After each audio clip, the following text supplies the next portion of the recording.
오늘 아침 우리에게 주시는 말씀은 구약 성경 미가서 5장인데요. 1294페이지, 제가 가진 성경은 1294페이지입니다. 미가서 5장 7절부터 8절, 9절, 3절을 우리 천천히 한번 같이 읽어보겠습니다. 미가서 5장 7절, 8절, 9절, 3절을 다 같이 읽겠습니다. 야곱의 남은 자는 많은 백성 가운데 있으리니 그들은 여호와께로부터 내리는 이슬 같고 풀 위에 내리는 단비 같아서 사람을 기다리지 아니하며 인생을 기다리지 아니할 것이며 야곱의 남은 자는 여러 나라 가운데와 많은 백성 가운데 있으리니 그들은 수풀의 짐승들 중의 사자 같고 양떼 중의 젊은 사자 같아서 만일 그가 지나간즉 밟고 찢으리니 능히 구원할 자가 없을 것이라. 네 손이 네 대적들 위에 들려서 네 모든 원수를 진멸하기를 바라노라. 아멘. 부활절 전까지 우리가 교회에서 같이 이제 사순절 말씀도 같이 읽고 묵상을 했고, 부활절이 지나고 난 다음에는 다시 우리 이제 GT 말씀 묵상 교재로 돌아왔는데요. 우리 4월달 마지막 부분의 묵상의 본문은 구약 성경 미가라고 하는 선지서입니다. 미가서 그렇게 부르는데, 우리가 성경에서 사실 이 선지서가 익숙하지가 않고 좀 내용이 어렵기도 하죠.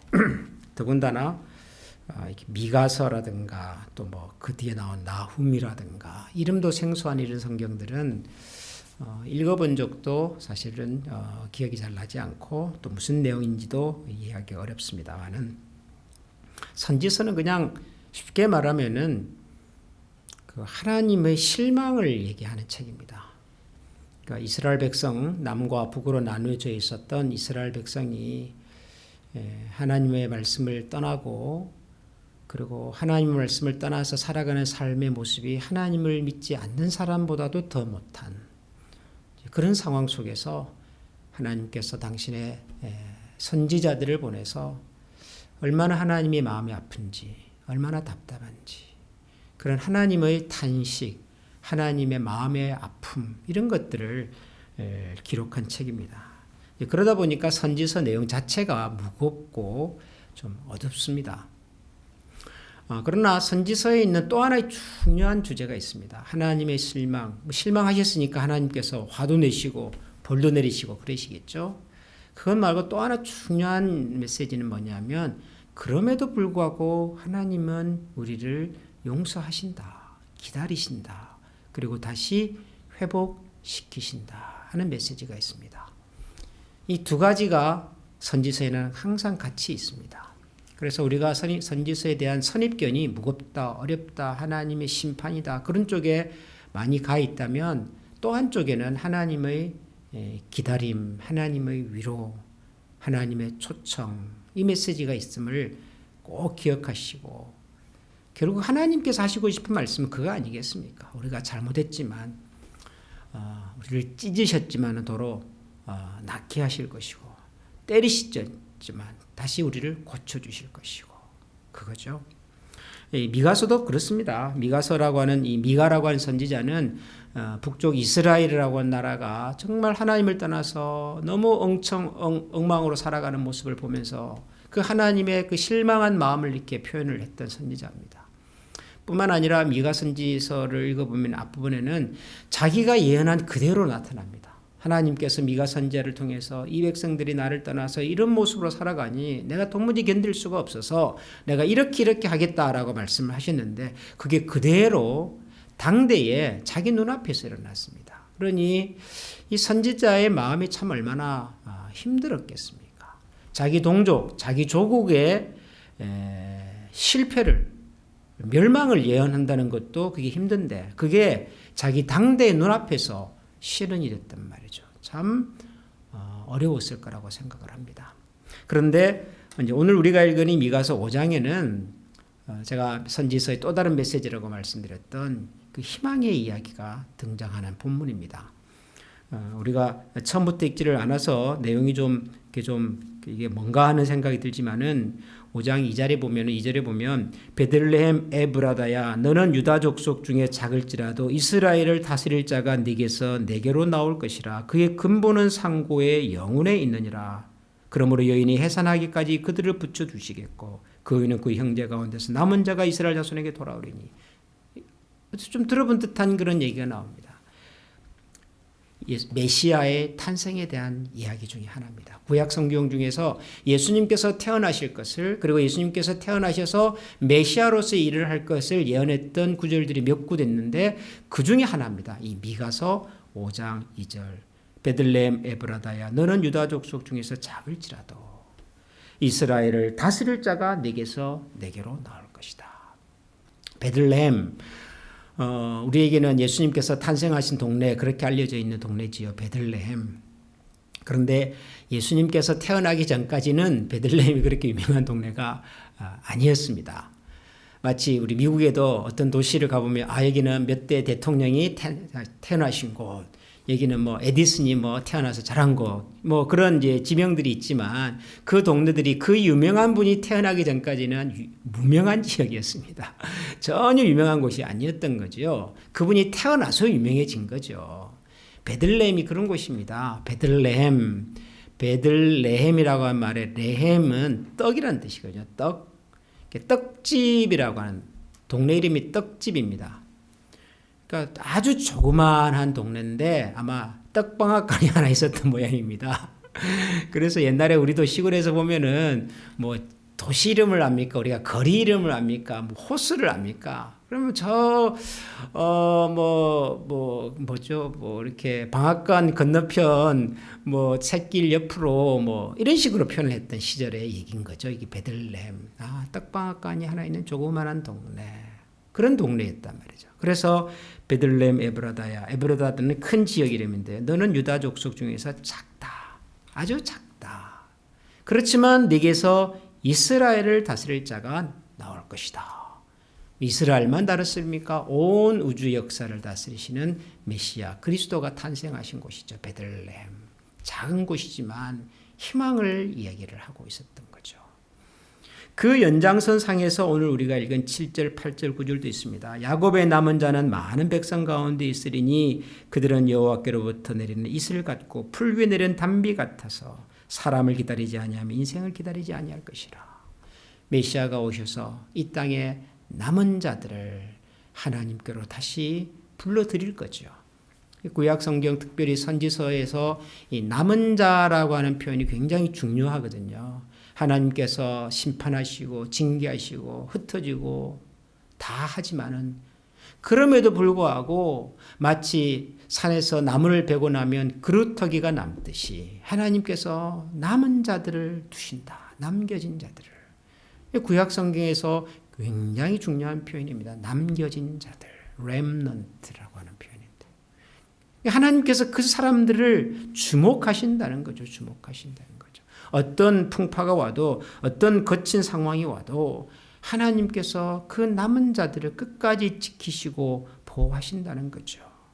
마치 하늘에서 내리는 이슬비처럼 단비처럼 소리 없이 내리지만 그러나 온 땅을 적셔서 생명의 기운을 다시 일어나게 만드는. 이제 드디어 우리 동네도 이제 봄이 오기는 오는 것 같습니다. 이제 지난번 눈이 마지막 눈이 아닐까 저는 그런 기대를 하고 있습니다. 기대가 또 실망이 될 수도 있겠지만 그러나 지금 이제 그 바람이 좀 다르게 느껴지거든요. 이게 똑같이 바람은 바람인데 찬 바람이 아니라 좀 따뜻한 바람이구나 하는 것이 느껴집니다.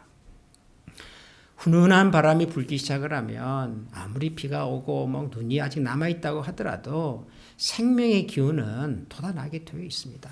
여러분 요즘 우리 앞뒤 마당이나 혹은 가까운 근처 공원에도 한번 가보십시오. 겨울에 시커멓게 죽어 있었던 것 같은 그 땅에서 이제 파란색이 돋아온단 말이죠. 나뭇잎 다 떨어지고 앙상했던 나무에서도 파란색이 보이지 않습니까? 요즘 그 나무에서 보이는 그 연두색 빛은 너무 예쁜 것 같아요. 정말 세상에 어떻게 저렇게 예쁜 빛을 만들어낼 수 있을까? 그런 생각이 들 만큼. 생명의 기운이거든, 생명의 능력. 그러니까 징계가 있습니다. 심판이 있습니다. 아픔이 있습니다. 그렇죠. 우리의 인생이 그렇죠. 우리가 실수해서도 아픔이 찾아오고 내 의지와 상관없이 살아가는 세상이 엉망으로 돌아가면서 우리가 원치 않는 고통을 당하기도 하고 뜻하지 않은 사고를 만나기도 하고 많은 일들이 우리 가운데 벌어지지만 그럼에도 불구하고 하나님께서는 당신의 남겨진 소수의 사람들을 향한 관심을 여전히 가지고 계시고 그들에게 마치 대지에 내리는 이슬이나 단비처럼 하나님의 은혜의 비를 내려주셔서 그래도 우리 속에서 새 움이 솟게 하시는 거죠.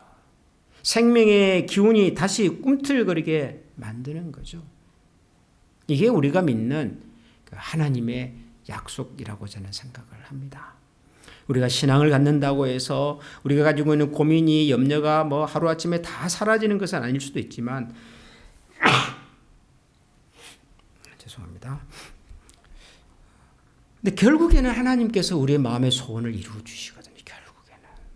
결국에는 저는 우리가 이런 하나님을 좀 잘 알고 좀 이 하나님하고 좀 사이좋게 지내면 좋겠다는 생각이 듭니다. 당장 내가 기도했다고 내 눈앞에 그냥 내가 기도했던 것이 툭 떨어져야만이 신실한 하나님이 아니라 내 마음속에서 오랫동안 참 하나님 앞에서 간절하게 가지고 있었던 그 소원, 기도의 제목, 간절한 간구함 이런 것들이 세월이 지나면서 보니까 어느 순간 내 삶 속에 하나하나 삶의 열매로 들어와 있는 것을 보게 되는 인생. 하나님은 결코 성경에도 그런 표현이 있지만 인생이 아니시기 때문에 사람이 아니시기 때문에 시건하는 바가 없다. 허투루 말씀하시는 법이 없다. 그래서 우리가 오늘도 하나님 말씀을 읽으면서 혹은 개인적으로 묵상을 하다가 한 말씀이라도 붙들고 그 말씀에 내 인생을 걸고 내 삶을 걸고 기도하고 간구하고 하나님 앞에 한 걸음 더 나아갈 때 하나님께서 저 여러분들에게 다시 대지에 내리는 이슬 같은 단비와 같은 은혜를 베풀어 주셔서 우리의 영혼을 소성하시고 우리의 소망이 되어주시고 환난 날에 우리의 기쁨이 되어주신 하나님을 다시 만나는 우리 모두가 될 수 있기를 소원합니다. 기도하겠습니다. 하나님 감사합니다. 오늘도 아침에 이렇게 비가 내리고 있습니다. 아마도 이 비는 생명의 약동을 재촉하는 비일 것 같습니다. 추웠고 길었던 겨울이 지나가고 이제 온 세상에 푸르른 생명의 기운이 나타나는 것을 보면서 하나님께서는 지난 겨울에도 저희들과 함께 하셨고 생명의 계절에도 함께 하고 계시며 앞으로도 우리의 인생에 늘 동행해 주실 것을 기대하게 됩니다. 그 하나님이 우리의 하나님이신 것을 이 시간 감사드립니다. 우리는 작고 보잘것이 없으나 그런 우리들을 들어서 세상을 꾸짖으시고 세상을 부끄럽게 하시고 우리의 원수와 대적들을 쫓겨나게 하시는 하나님의 능력을 기대합니다. 하나님, 그 하나님 앞에 우리가 온전히 하나님의 은혜의 도구로 쓰임받을 수 있도록 저희들에게 말씀을 더하여 주시고 우리의 생각과 영혼이 정결한 심령이 되게 하여 주시옵소서. 마음이 가난한 자가 되어 천국을 소유한 자가 되게 하여 주시고 혹은 마음이 청결한 자가 되어 하늘나라를 바라보며 살아가는 사람들이 되게 하여 주시옵소서. 때로는 의에 주리고 목마르지만은 하나님 그 주리고 목마른 자리를 하나님께서 채우시는 것을 경험하는 하나님 나라의 증인들이 되게 하여 주시옵소서.